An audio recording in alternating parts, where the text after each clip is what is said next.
Hello friends, आप सभी का एक बार फिर से हमारे चैनल पर स्वागत है। आज हम आपको एक्टर नसीरुद्दीन शाह के जीवन के बारे में बताने जा रहे हैं। उन्होंने कहा था कि मेरे पिता कभी नहीं चाहते थे कि मैं फिल्मों में काम करूं। इस बात का विरोध करते हुए भी मैंने एक्टिंग इंस्टीट्यूट में दाखिला ले लिया। ये बात जब मेरे पिता को पता चली तो उन्होंने अपना सिर पकड़ लिया था। मैं खुशकिस्मत हूँ कि फिल्मों की दुनिया में मैं सफल रहा।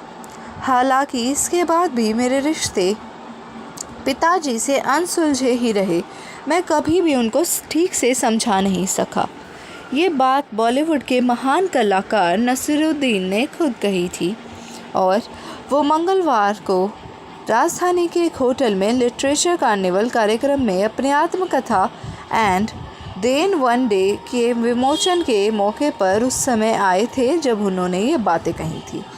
इस मौके पर नसीरुद्दीन शाह की आत्मकथा पुस्तक एंड देन वन डे पुस्तक का विमोचन मुख्य सचिव आलोक रंजन ने किया था। इस दौरान अपनी पत्नी रत्ना शाह के साथ कार्यक्रम में शिरकत करने वाले नसीरुद्दीन शाह ने अपने फिल्मी जीवन के कई सारे किस्से लोगों के साथ साझा किए थे। उन्होंने बताया कि किस तरह से उन्हें गुलजार की फिल्म मिर्ज़ा गालिब में काम करने की हसरत थी, लेकिन उस फिल्म के लिए गुलजार की पहली पसंद संजीव कुमार थे। बाद में संजीव को दिल का दौरा पड़ गया और गुलजार ने उन्हें इस फिल्म के लिए चुना। ऐसे में उन्हें गुलजार ने मिर्ज़ा गालिब की शायरी से भी परिचित कराया। नसीरुद्दीन शाह ने कहा कि मिर्ज़ा गालिब की शायरियों को सुनने के बाद मेरी दिलचस्पी और बढ़ गई। वे कहते हैं कि इस फिल्म को करने के बाद मेरे दिल को सुकून हुआ कि मैंने कुछ किया है, क्योंकि मैंने उस करैक्टर में मिर्ज़ा गालिब को जिया था। पूरी तरह से मैंने उन्हें अपने दिलो दिमाग में बसा लिया था। हालांकि मुझे इस बात में कोई शक नहीं है कि मैं मिर्ज़ा गालिब नहीं हूँ। नसीरुद्दीन ने अपनी किताब में अपने जीवन से जुड़े कई सारे किस्सों का बखान बेझिझक किया है। उनकी आत्मकथा में उनके जीवन के शुरुआती सालों और अभिनेता के तौर पर फिल्मी जीवन के दुनिया में जगह बनाने के लिए उनके संघर्ष की कहानी का वर्णन है।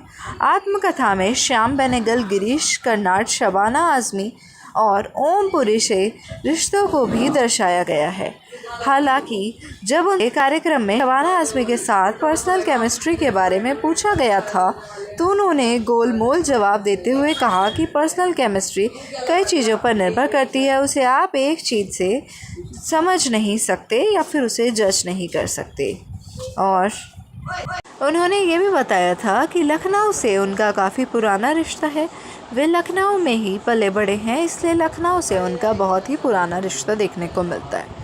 अगर आपको भी उनके जीवन की ये कहानी पसंद आई, किस तरह से उन्होंने अपने पिता के खिलाफ जाकर इंडस्ट्री में मुकाम हासिल किया और आज बुलंदियों को छू चुके हैं, ये कहानी अगर आपको अच्छी लगी तो हमारे चैनल को लाइक, शेयर और सब्सक्राइब करना और अन्य वीडियोस को देखना बिल्कुल भी मत भूलिएगा। और अपने व्यूज़ हमारे कमेंट सेक्शन में हमें ज़रूर बताइएगा। किसी अन्य कलाकार की वीडियो आपको देखनी हो तो उसके बारे में भी हमें ज़रूर आगाह कर दीजिएगा। आप सभी का बहुत बहुत धन्यवाद और आभार।